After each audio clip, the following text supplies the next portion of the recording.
আসসালামু আলাইকুম ওরহমতুল্লাহি ওবরাকাতুহু। কখনো কি চিন্তা করে দেখছেন কিছু মানুষ কিভাবে হিমালয় জয় করে, সমুদ্র বিজয় করে বিশাল এই পৃথিবীকে আমাদের হাতের মুঠোয় এনে দিয়েছে? শুধু বিশ্ব জয় কেন, নিজ জীবন যুদ্ধে জয় হতে হলেও আমাদের সেসব গুণাবলী থাকতে হয়। তাদের মধ্যে সাহস অন্যতম। তবে সাহস সবার ক্ষেত্রে সমান না হলেও কিছু পদ্ধতির মাধ্যমে বাড়ানো যায়, সাহসী হওয়া যায়। সেই সব পদ্ধতিগুলো জানার আগে আসুন প্রথমে জেনে নেই সাহস জিনিসটা কি। এক কথায় বলতে গেলে ভয়ের অভাবকেই সাহস বলে। অর্থাৎ যেখানে সাহস থাকে সেখানেই ভয় কম থাকে। তার অর্থ এই নয় যে সাহসী মানুষের কোনো ভয় নেই। সাহসী মানুষেরও ভয় আছে, তবে তা খুবই কম, যা নেই বললেই চলে। সাহস সাধারণত দুই ধরনের: শারীরিক সাহস আর মানসিক সাহস।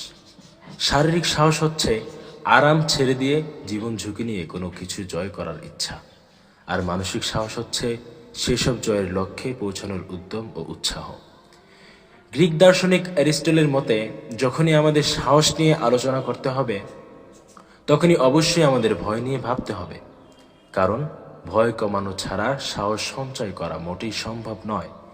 এ প্রসঙ্গে জনপ্রিয় লেখক ডেল কার্নেগি বলেন, সাহসী হওয়ার অর্থ ভয় ধ্বংস করা নয়, সাহসী হওয়ার অর্থ ভয়কে স্বীকার করে ভয়কে জয় করার কৌশল জানা। তাই সাহসী হতে হলে যদি ভয়কে জয় করতে হয়, তবে প্রথমেই জানতে হয় মানুষ সাধারণত কিসের ভয় পায়।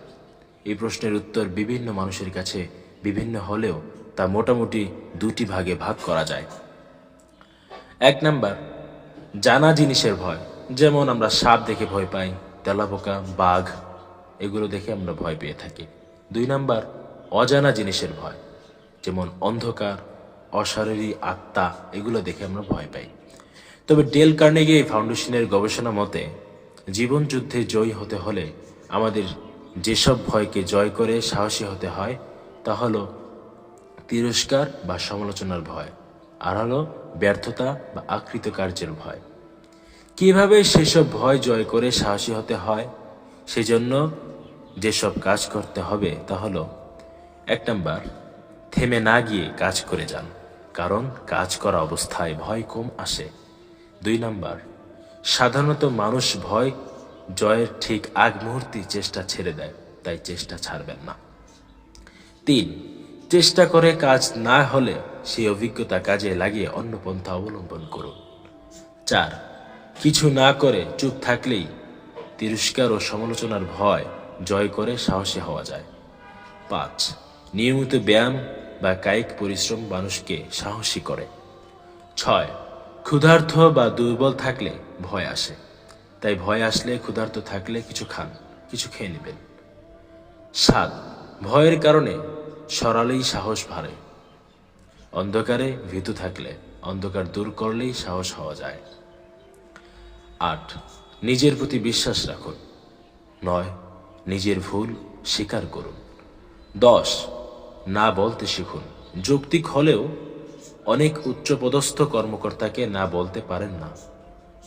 তবে যারা মনে করেন এসব সাহস বাড়িয়ে ভয়কে জয় করে কি হবে, কপালে ভাগ্য থাকলে তা এমনিতেই আসবে, তাদের উদ্দেশ্যে একটি ল্যাটিন প্রবাদ মনে করিয়ে দিতে চাই।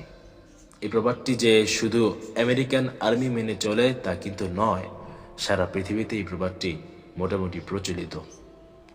তা হলো, ফরচুনার ফেভার্স দ্য ব্রেভ, অর্থাৎ ভাগ্য সাহসীদের পক্ষে থাকে। মনে রাখবেন, এই সাহস আর ভয় হলো একটি মুদ্রার দুটি পিঠ। তবে কোনটি আপনি নেবেন সেটা মুদ্রাটি ছুঁড়ে আপনার ভাগ্যের উপর ফেলে দেওয়া হয় না, এটা আপনাকেই নির্বাচন করতে হয়। সাহসীরা মুদ্রার সাহসের পৃষ্ঠাটি পছন্দ করেন, সেজন্য ভয় তাদের মুদ্রার মতোই নিচে পড়ে থাকে। ভালো থাকবেন। আল্লাহ হাফিজ।